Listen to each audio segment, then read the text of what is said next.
আর uncle, এই যে নিন, এই পানিটা পান করুন, আর এই যে কিছু টাকা রাখুন।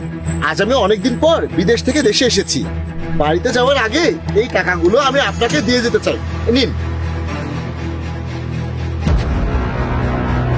এক মিনিট, আপনার হাত দেখান তো। না না, এই হাত না, ওই হাত দেখান। বাবা, আরে বাবা, তোর কি হয়েছে? তুমি ভিক্ষা কেন করছো? বাসায় তুহিন আর ঋতু তো আছে। আমি তাদেরকে নিয়মিত টাকা পাঠাই তাদের পড়াশোনা করার জন্য আর তোমার খরচের জন্য। তো তুমি এখানে ভিক্ষা করছো কেন? হ্যাঁ বাবা, কি আর করবো, তুই চলে যাওয়ার পর ওরা দুজন আমাকে বাসা থেকে বের করে দিয়েছে। ওরা বলেছে তুমি বুড়া হয়ে গেছো, তুমি আমাদের বোঝা। তাই জোর করে ওরা আমাকে বাসা থেকে বের করে দিয়েছে। আর তুই চলে যাওয়ার পর ওরা আমার কোনো